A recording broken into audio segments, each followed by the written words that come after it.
Oi, gente, tudo bem com vocês? Como vocês estão? Espero que todos estejam bem. Vamos lá para mais uma aula online. Estamos na disciplina de gestão administrativa dentro do nosso curso, de assistente administrativo, e hoje vamos falar sobre estruturas organizacionais, né? Vamos lá então conhecer e entender um pouquinho do que significa estrutura organizacional? Então, uma estrutura, é o arranjo dos elementos constitutivos de uma organização, ou seja, é a forma mediante a qual estão integrados e se apresentam os elementos componentes de uma empresa. Isso segundo Cury, tá? Organização, estrutura organizacional, então, é o conjunto ordenado de responsabilidade, autoridades, comunicações e decisões das unidades organizacionais da empresa, segundo Oliveira. A palavra estrutura pode ser apresentada considerando as partes físicas da empresa, edifício, unidade de trabalho, relacionadas com o espaço e o equipamento que lhes são pertinentes, os elementos de trabalhos, as diversas operações do processo de produção referindo-se à palavra estrutura, Neste caso, ao sistema de organização, à organização do trabalho, ao processo produtivo e à organização da produção. Então, existem alguns componentes de, de estrutura organizacional. São três os componentes de estrutura, Então, o primeiro é o sistema de responsabilidade, o sistema de autoridade e o sistema de comunicação. Vamos conhecê-los. O sistema de responsabilidade é constituído por departamentalização, linha e assessorias e especialização do trabalho. O sistema de responsabilidade refere-se à obrigação que uma pessoa tem de fazer alguma coisa para outra.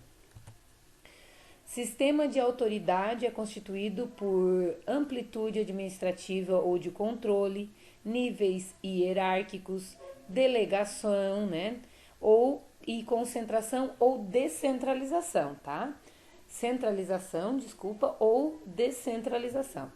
Já o sistema de comunicação é constituído por o que, como, quando, de quem e para quem vai ser comunicado, tá?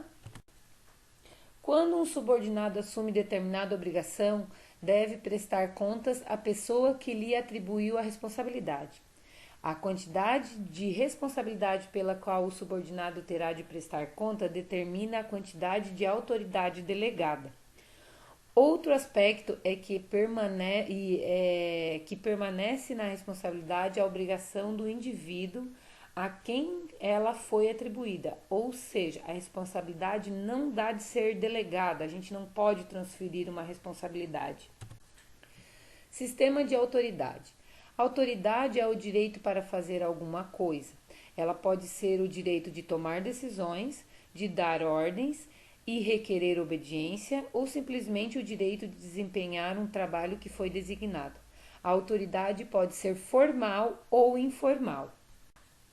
Então aqui é uma pirâmide, tá, gente? Pra gente entender, Quanto maior a nossa autoridade, maior é o nível, Então, assim, a gente tem mais compromissos, Quanto maior, mais alto é o nível, Ao descer de nível hierárquico mais alto para o nível hierárquico mais baixo, a amplitude da autoridade vai diminuindo até chegar ao mínimo possível, até chegar no momento que tu não tem mais responsabilidade nenhuma, E não manda mais em ninguém, não tem autoridade, Então, a autoridade formal, ela é representada, Ela representa a pessoa que delega função, conhecida como superior hierárquico imediato, Aquele que manda e aquele que obedece, A autoridade informal é uma espécie de autoridade adquirida que é desenvolvida por meio de relações informais entre as pessoas da empresa, que as fazem voluntariamente e por diferenciar a posição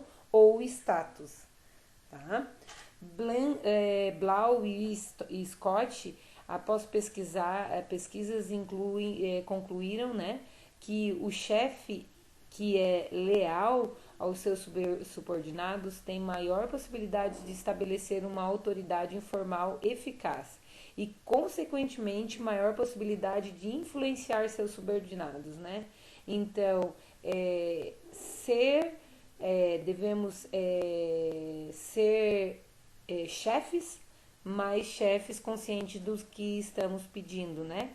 Ninguém, sempre nos colocando na posição do outro. Lembram que isso a gente já vem falando, né? A gente tem que ter essa empatia, né? Colocar-se no lugar do outro. Então, isso quer dizer isso, ok?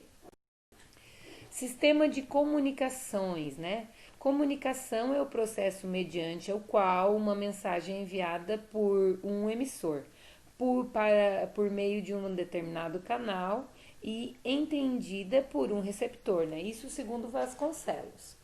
A capacidade de exercer influências em uma empresa depende em parte da eficácia do seu processo de comunicação. No sistema de comunicações, devem ser considerados o que se deve ser comunicado, como se deve, quando se deve, de quem deve vir, né, essa informação, para quem deve ir essa informação, por que deve ser comunicado e quanto deve ser comunicado. Fluxos da comunicação. As comunicações na empresa podem ser realizadas por intermédio dos seguintes fluxos: horizontal, realizada entre unidades organizacionais diferentes, mas do mesmo nível hierárquico; diagonal ou transversal, né, realizada entre unidades organizacionais e níveis diferentes; e vertical, realizada entre níveis diferentes, mas da mesma área de atuação. Estrutura formal, então, né, representada formalmente pelo organograma, né, do maior para o menor, planejada, né, fluxo de autoridade descendentes, né, mais estável e sujeito ao controle da direção. As estruturas informais, então, não estabelecidas pelas estruturas formais, rede de relações sociais e pessoais interagem, né? Tem interação. Relações que não aparecem no organograma, empecilhos às ordens formais, não podem ser extintas, instáveis porque elas estão em constante mudança, menos sujeitos ao controle de direção, tendem a ser pequenas, mas em grandes números, né? E existem em todos os níveis. Tipos de organizações. Então, as organizações elas podem ser lineares, funcional e linha staff, né? As organizações lineares, a característica, autoridade linear ou única, né? Linha formal de comunicação, centralização das decisões e formato piramidal, né? Lá em cima tem uma pessoa que vai mandando nas outras. Dentro das organizações lineares tem as vantagens: simples, de fácil compreensão, clara de definição das responsabilidades indicado para pequenas empresas, né? E tem as desvantagens: rigidez e inflexibilidade, dificulta a inovação e dificulta a adaptação das mudanças ambientais. E ainda dentro das desvantagens podem tornar-se autocráticas, crescimento, né, é sempre maior e provoca congestionamento de comunicação e comunicações indiretas, demoradas, intermédias e distorcidas, porque pode acontecer aquela coisa, né? Sai lá de cima de uma fala e chega em quem é realmente necessário com outra. Aqui é um modelo de organização linear, né? A gente tem um diretor que tem mais três, né? Como eu disse, ela forma uma pirâmide aberta, né? E assim vai. Organização funcional, né? Qual é a característica? Autoridade funcional dividida, baseada no conhecimento, não na autoridade, né? A vantagem, ela tem uma linha direta de comunicação, descentraliza as decisões, ênfase nas especializações, né? que contribui para toda a organização. E as desvantagens, né? Diluição da autoridade, incompatibilidade de ordens, confusão quando a quem recorrer, né? E disputa e conflitos. E aqui é o nosso modelo, né? Na nossa funcional, todos os nossos gerentes mandam em todos os outros embaixo, né? Então, eles não têm uma direção única, né? O gerente A poderia mandar num, o gerente B manda no outro. Não, eles mandam todos em todos, então as coisas se tornam um pouco distorcidas, tá? E a organização linha staff, né? Qual é a característica? Ela é o tipo mista de organização. O órgão da linha, que é a atividade vital, e o órgão de staff, que é a atividade de assessoramento, tá? E qual é a função, né? Dentro dos serviços, é a contabilidade, o pessoal e as compras e etc. A consultoria e assessoria, qual é a parte? A jurídica é a trabalhista, tá? A monitoramento é o acompanhamento e a avaliação. E o planejamento, né? Que fica o financeiro, o orçamentário, o PCP e a manutenção, entre outros, tá? Quais são as vantagens da linha staff, né? Assessoria especializada e inovadora e atividade conjunta linha staff, né? Que isso agrega valores para a equipe. Já as desvantagens, né? Conflito entre linha, que é experiência, e staff, que é conhecimento, né? Formação versus idade, conflitos de responsabilidade de planejamento e execução e custos fixos. Aqui é o nosso modelo, né? Onde um superior ele manda em todos, mas ao mesmo tempo existe vários outros mandando, né? Então sempre vai haver uma divergência, certo?